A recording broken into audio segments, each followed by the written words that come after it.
Well, hello, everybody, and welcome to Keeping It Real TV Network, keeping it real in all aspects of life and giving back in more ways than one.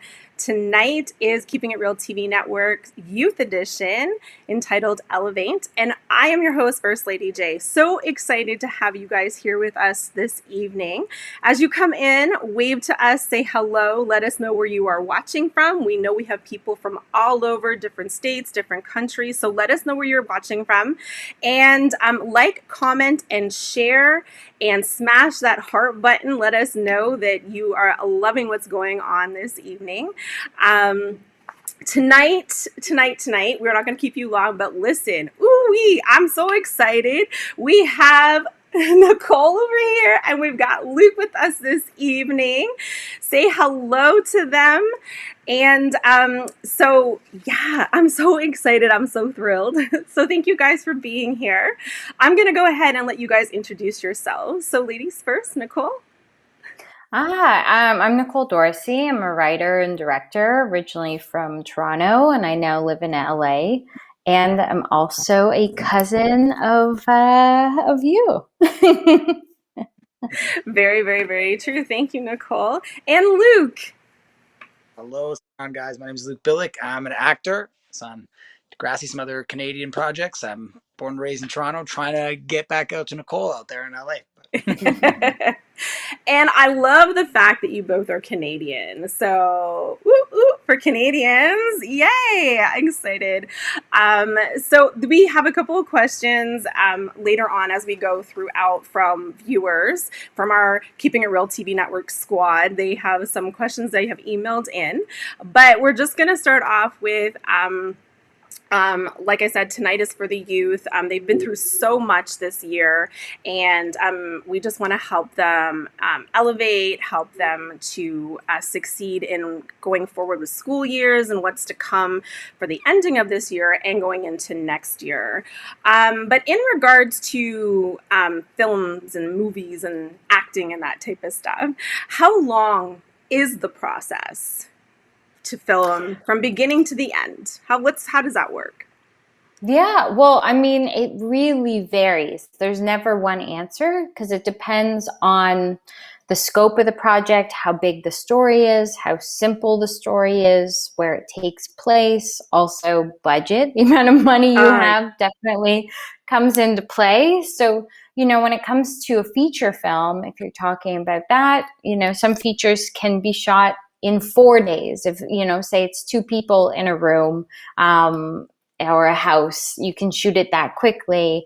A lot of features take at least a month, but then you can have big, huge sort of Marvel films that maybe take 4 to 6 months to shoot, or maybe even upwards of 8 months, again, depending on the scope. So it really, really ranges. And also you have to think it's not just the shooting, there's also the prepping to shoot, which is sometimes longer than the shoot itself. And then, of course, post-production, putting it all together, doing all the editing, design, sound design, coloring.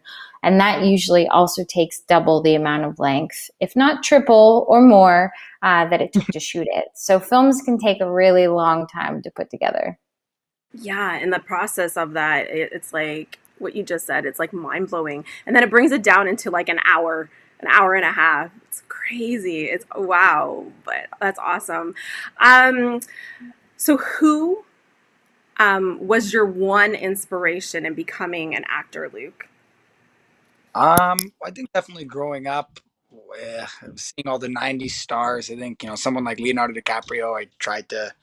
I watched him a lot growing up. I had three sisters, so they obviously were in love with young Leo. But just as he's grown up and the way he's been able to like pick projects and choose things that allow his skill to kind of show, I think that was something that as I grew up and I realized I wanted to do this, it was something I really wanted to like model my kind of career afterwards. So trying to move in that direction. That direction. That's exciting. And how about you, Nicole, as a director, writer? Who is it that inspired you? I mean, there's been many over the years, but when I was quite younger, a director named P.T. Anderson was definitely a big inspiration for me, and sort of that he wrote and directed the films that he made and his style of filmmaking. But I mean, I think that's definitely, it's grown a lot. Celine Sciamma, who's a French filmmaker, she's heavily influenced me. I love a lot of 70s American cinema, so I think a lot of those directors as well. But it really shifts, you know, it doesn't matter if my personal style emulates them, but I think, you know, the projects they've chose and the stories that they're telling have definitely inspired me in my work. Yeah. Amazing. And what are some of the movies that you have directed and done? Well, with P.T. Anderson, his latest film named Phantom Thread is definitely one of my favorites. He also did There Will Be Blood, and maybe for the youth, I can choose a couple other films that are maybe a bit more PG. But Celine Sciamma did a beautiful film called Tomboy a few years ago. That's about an adolescent kid kind of coming up and finding themselves. And I think that's a really important film about identity and how tough it can be as a kid and sort of discovering who you are. Mm-hmm. And that's quite a beautiful film that she did. Amazing. Yeah. Amazing. That's exciting. Okay, I'm going to jump to some of our Keeping It Real TV Network squad questions that have come in. So some of them are just kind of all over the place, okay? So just bear with us. So what kind of talent is required to do what you do? Not schooling, but talent. I'd say definitely the number one thing you need is, I'd say, either passion and perseverance. You have to be passionate about any portion of the job, whether you're writing, directing, acting, any aspect of it, even just right down from to sound and editing. If you're not passionate about this job and this career, I would say it's the wrong thing. A lot of unglamorous hours and time spent that people don't see, but it's the love of the craft and what we do that pushes through the times that aren't as nice. Right. Yeah. It's an interesting question, talent, because I mean, in so many ways, talent is subjective. I would definitely, you know, I would even put it into talent, but I think of a connection to empathy is really important for both my job as a director and I think Luke's job as an actor. 'Cause, you know, with Luke, I'm just going to speak on behalf of you here. I think in order to play a character, you do have to have empathy for humanity and an understanding of people. And I think it's the same thing with directing and storytelling. If you lack a strong sense of empathy, then I don't think you're going to be able to tell stories that truly connect to people. I mean, there's surface level talents, absolutely, that help. A good eye for framing, you know, an understanding of lighting. I think intuition is having really strong intuition is a big talent that's needed. You have to be able to follow your gut very well. Yeah. That's awesome. Were you going to say something, Luke? To say in both intuition, you're right, is very important. Yeah. Wow. That's great. Okay. So here's another one. What's your favorite animal? I think cat for me. I'm obsessed with cats. Trying to answer for you. I was like, we have the same answer. Definitely cats. I'm a dog lover. I'm personally a dog lover. So it's fair. We are awesome. just very much cat people over here. That's amazing. That is awesome. Do you both have cats?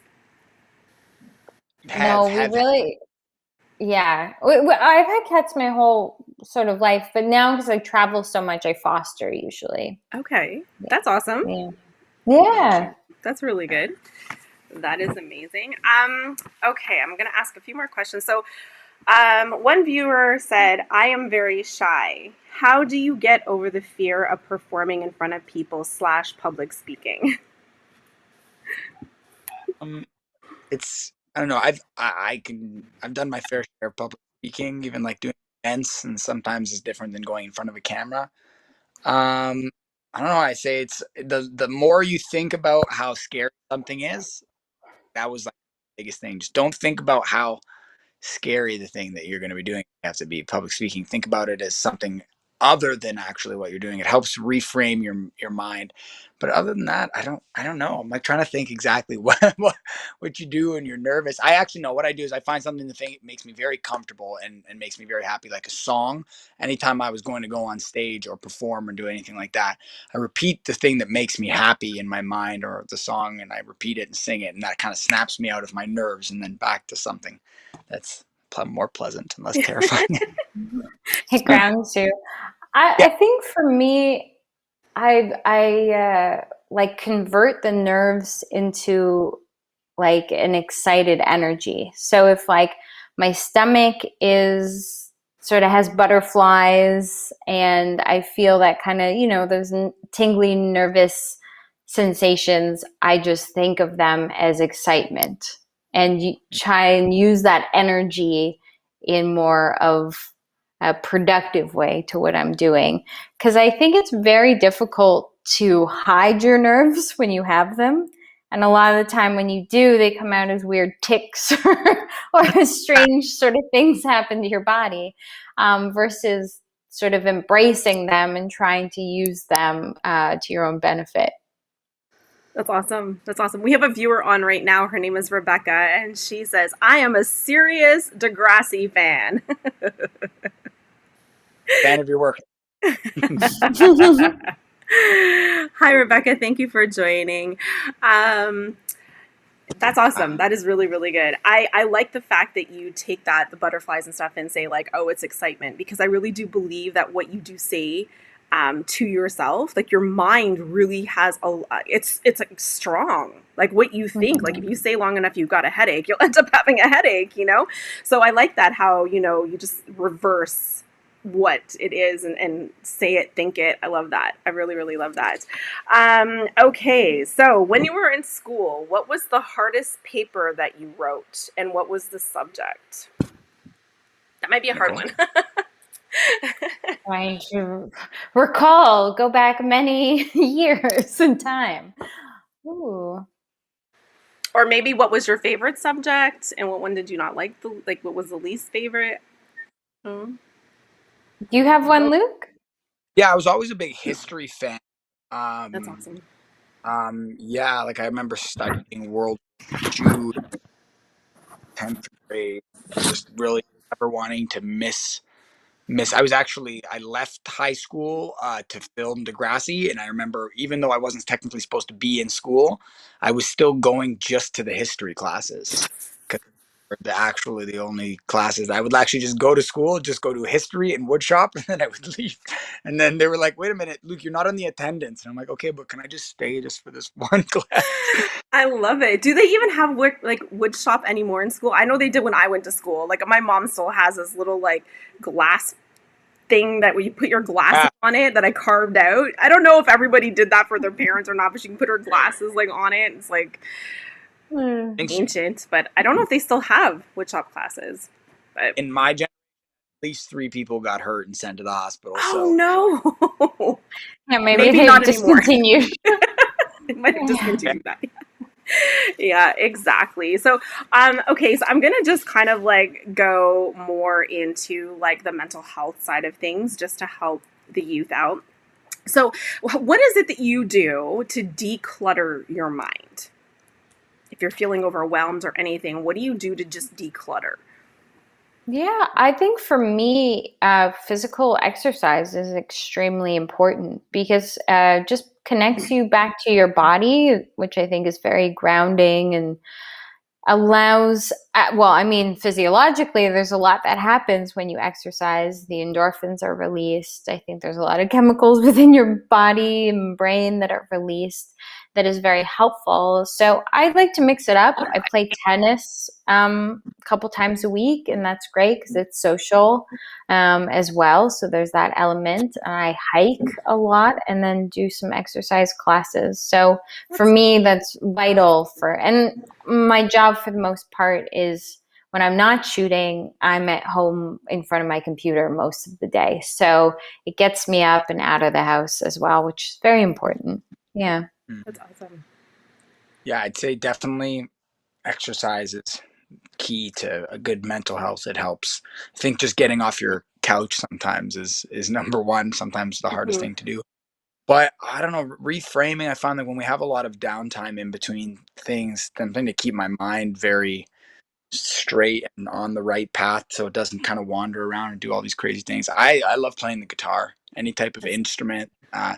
Yeah, I wasn't very good for a very long time, and I just learned kind of through this pandemic. And I'll tell you, just having something to learn, it feels like your brain is getting stronger every day because it is rewiring itself. It's finding new pathways.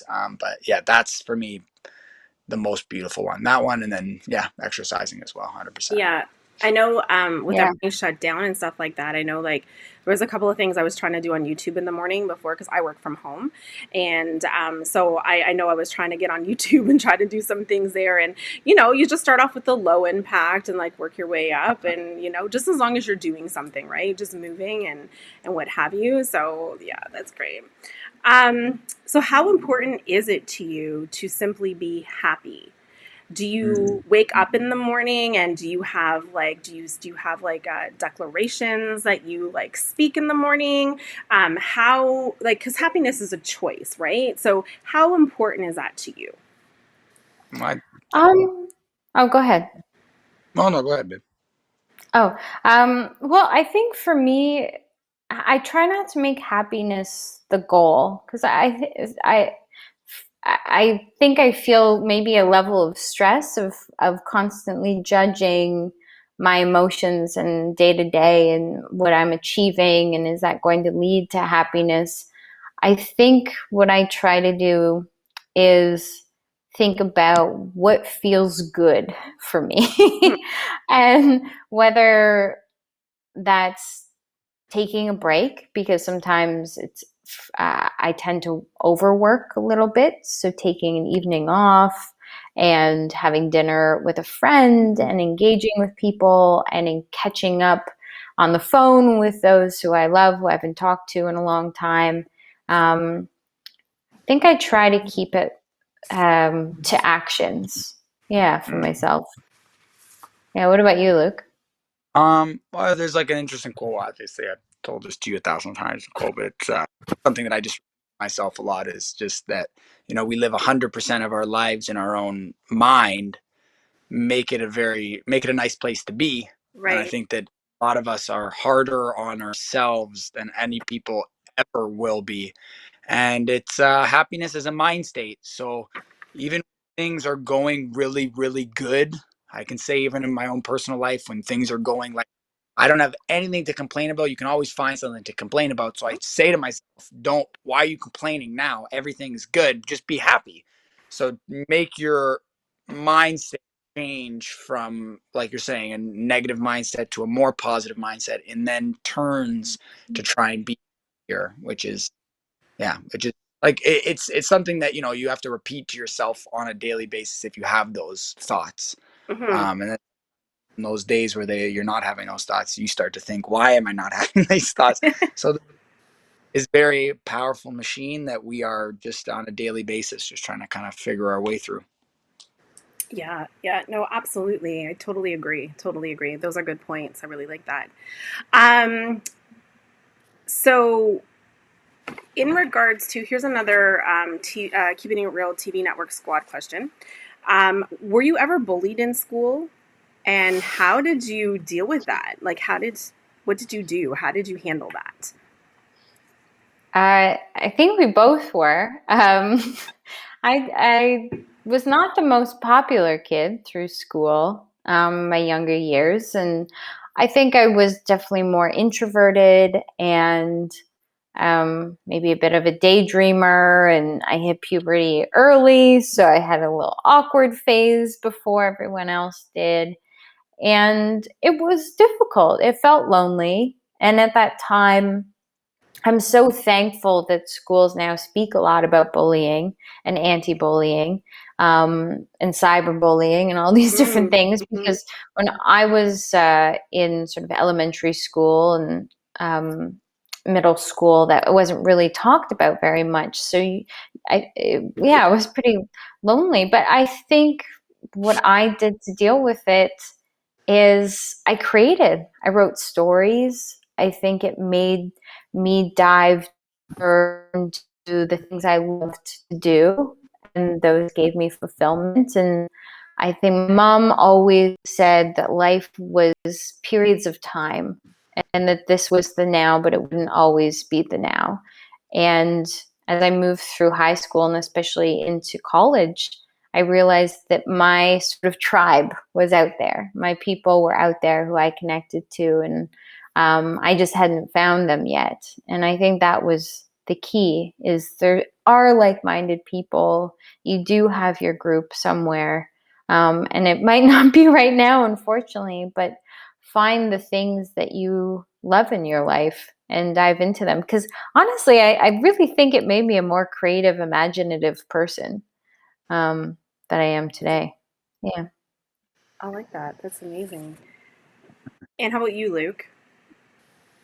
I think definitely being in high school at like I don't know, definitely a little bit different, but I was kind of working on TV as like a young kid. And I don't know, a lot of kids didn't really take kind to that, but I did something that was a little bit maybe, I don't know, I both got on another show and was having these difficulties in high school. So I just decided to leave.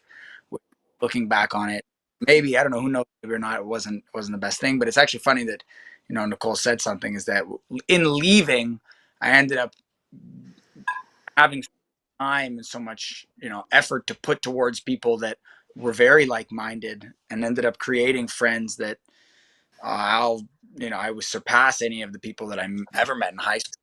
Um, uh, but yeah, it's interesting if you do something that you're passionate about and you just kind of stick with it and it's something that you love, eventually you will find people who love the same kind of thing, and then you won't feel that kind of conflict that some people are put towards. Yeah, I think the big thing is I remember feeling that the like um that this would be forever, where my surroundings and the people I was with would be forever, and that felt, yeah, kind of scary and overwhelming. And I think growing up, I've realized that the world is so much bigger and has so much more to offer, and that you will have so many different points in your life. So even if certain moments are painful, they don't last forever. No, it's very, very, very true. Very true. I know growing up myself in school, like one of the things was my forehead. Some people think I have a big forehead, and so I was kind of conscious of it when I was younger. And I know people would make fun of different things. I won't even get into what the wording was and stuff, but and then it's just pretty much the older I got, I realized what, like there's actually people out there that don't think I have a big forehead, and at the end of the day, who cares? Like it doesn't matter. But at the end of the day, you are loved. That's what it comes down to. You are loved. You're not going to have people that are going to like. Not everybody's going to like you. You're going to have people that do and some that don't, and it's okay. We are all made awesome, wonderful wonderful human beings, and we're just like we're made in God's image, and that's that. I mean, what I love to say is that God doesn't create mistakes.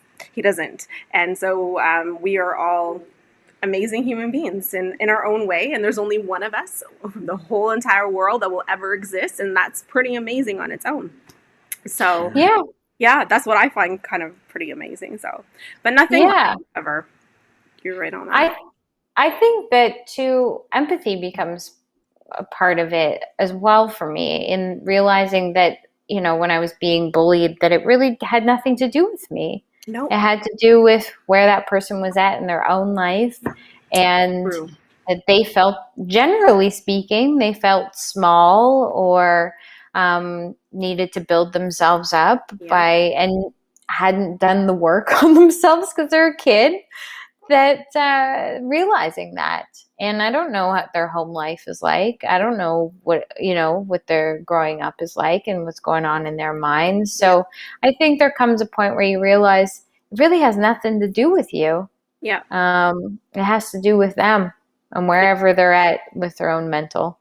It's very, very true. It's very true. And I've even had some, like, not regarding this particular incident, but come back and even apologize later in life when they realize, and you can really tell when somebody has grown, right? When they can come back and say, hey, you know what I did was actually wrong and I'm really sorry. But you know what? Way before then, forgive them. Forgive them ahead of time, because forgiveness is for you, so that you can go ahead and move forward and you don't end up with that heart condition, right? So yeah. So I have one more question before we bring it to a close. If anybody has a question that's watching online, feel free to drop it in the comments real quickly and I'll throw that in, but we are bringing it to a close. The one more question from our Keeping It Real TV Network squad is, do you find people like family and friends treat you different as your success grows? And how do you handle that? I Really? think, I don't know. I think it's the same.